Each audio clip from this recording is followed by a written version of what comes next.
Ada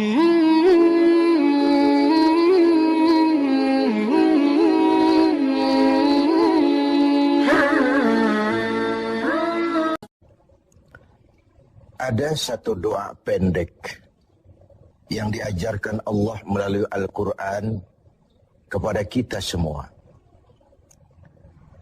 Doa pendek ini merefleksikan tujuan hidup kita sebagai seorang muslim. Sehingga seringkali orang menyebut doa ini sebagai doa sapu jagat. Yaitu, Rabbana atina fid dunya hasanah, wa fil akhirati hasanah, wa qina adzaban nar. Wahai Tuhan kami, berikan kami kebahagiaan di dunia ini, kebahagiaan di akhirat nanti, dan selamatkan kami dari azab neraka. Dunia dan seluruh isinya sesungguhnya merupakan tujuan hidup jangka pendek dari setiap pribadi muslim. Tujuan jangka pendek yang mengantarkan kita untuk meraih tujuan jangka panjang, yaitu akhirat dan ridho Allah Subhanahu wa ta'ala.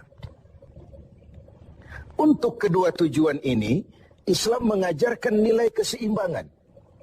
Bekerjalah buat duniamu seolah kau akan hidup selamanya, tetapi bekerjalah buat akhiratmu seolah kau akan mati besok. Nilai keseimbangan ini kemudian diterjemahkan dalam berbagai aspek kehidupannya. Dalam berbagai aspek kehidupan. Bagaimana si kaya harus membantu yang miskin. Bagaimana si miskin berusaha dan hidup tidak menjadi beban bagi yang lain. Kelihatan nilai keseimbangan itu. Bagaimana si tua menyayangi yang muda. Bagaimana yang muda menghormati yang tua. Bagaimana tuan rumah menghormati tamu. Bagaimana tamu menjadi orang yang tahu diri.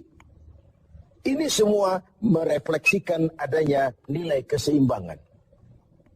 Jadi seakan, Bung, ini dunia.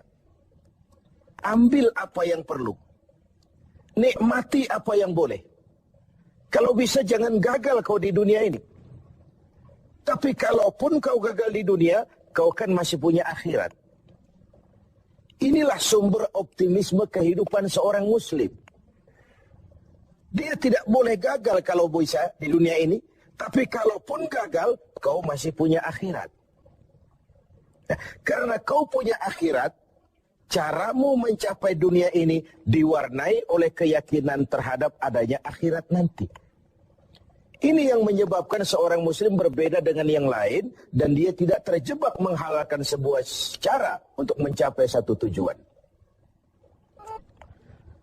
Keyakinan adanya akhirat melahirkan etika dalam kehidupan seorang muslim pada cara bagaimana dia mencapai dunia ini. Dia tidak terjebak menghalalkan cara. Dunia ini tujuan jangka pendek.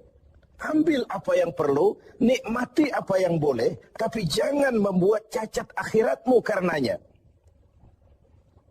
Inilah yang membedakan kita dengan yang lain. Iya sih, saya kepengen kaya.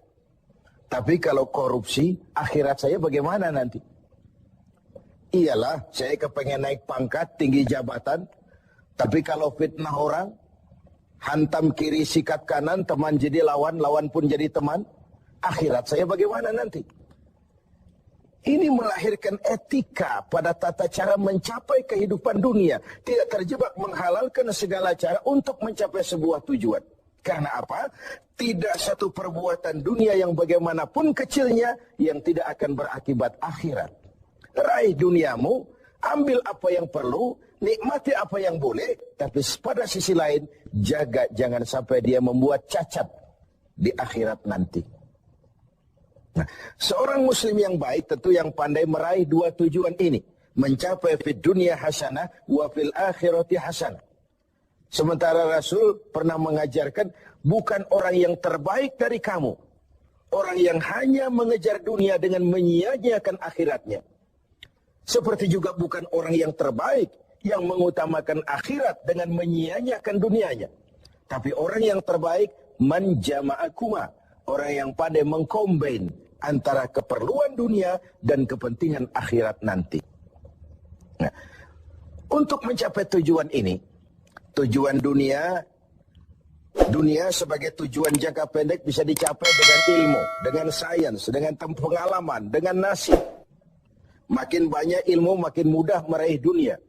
Makin syarat kita dengan pengalaman, makin mudah meraih dunia. Atau karena faktor nasib, lalu kita bisa meraih dunia.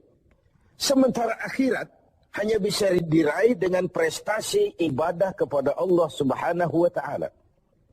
Prestasi ibadah.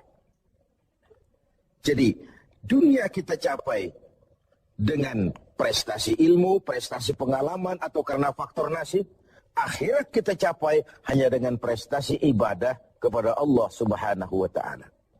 Kalaupun ada efek dunianya, dari sholat kita, dari puasa kita, dari haji kita, dari zakat kita, itu sekedar side effect.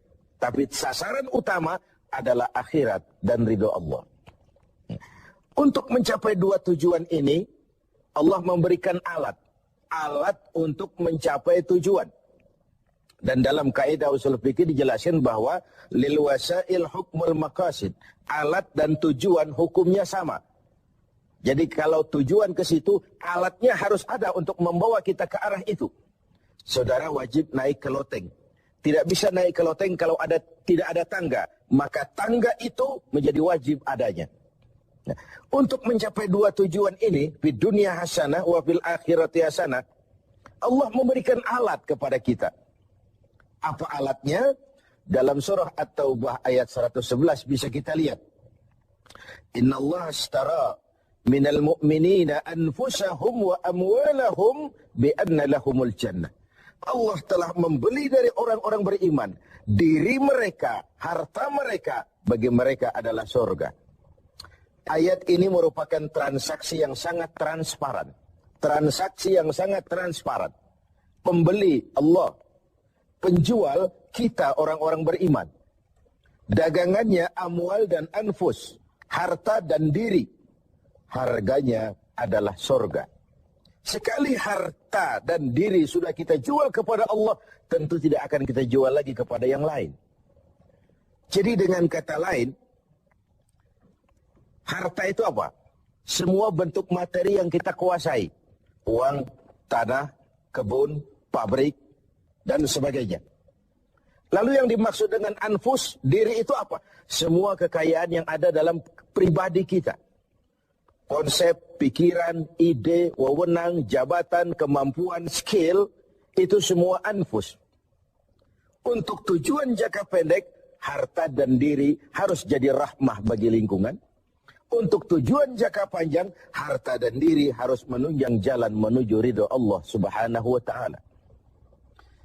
Itulah jalan kalau kita ingin mencapai fid dunya hasanah wa fil akhirati hasanah. Dengan kata lain, yang alat itu jadikan dia sebagai alat. Jangan dia dijadikan tujuan. Sekali alat kita jadikan tujuan, maka kita akan kehilangan tujuan yang sebenarnya. Begitulah sang waktu sering menggeser alat menjadi tujuan. Tujuan kita adalah kekuasaan. Tujuan kita adalah kekayaan. Tujuan kita adalah popularitas. Tujuan kita adalah menghimpun segala macam kekuatan. Padahal itu cuma sekadar alat untuk mencapai fid dunya hasanah wa fil akhirati hasanah. Kalau alat kita jadikan tujuan, kita akan kehilangan tujuan yang sebenarnya. Dan akhirnya kita akan terjerat kepada fata morgana. Kita sangka itulah tujuan itu. Kita sangka kita sudah sampai kepada titik yang kita tuju. Padahal cuma pandangan yang menipu saja. Akhirnya kita terjerat dalam arus siklus yang berkali-kali diperingatkan oleh Al-Quran. Alhaakumut takatsur. Kamu telah celaka lantaran berlomba-lomba menjadikan alat sebagai tujuan. Berlomba-lomba menjadikan alat sebagai tujuan. Karena itu, gunakanlah alat sebagai alat untuk mencapai tujuan. Dan bukan malah alat yang dijadikan tujuan. Berapa banyak pun harta kita miliki, dia cuma alat. Setinggi apapun kedudukan yang kita capai, dia cuma alat. Sebanyak apapun ilmu pengetahuan yang kita kuasai, dia cuma sekedar alat. untuk mencapai fid dunya hasanah wa fil akhirati hasanah. Dengan puasa Ramadan kita harapkan menjadi laboratorium rohani yang membina nilai-nilai keseimbangan. Sebab kalau tidak ada nilai keseimbangan akan pincanglah gaya hidup kita. Tidak mustahil kita terjebak pada materialisme, hedonisme yang pada akhirnya lagi-lagi mengantarkan kita kepada fata morgana. Semoga ibadah puasa makin menyadarkan kita untuk memperalat yang memang alat dan menjadikan tujuan yang memang tujuan untuk mencapai fid dunya hasanah wa fil akhirat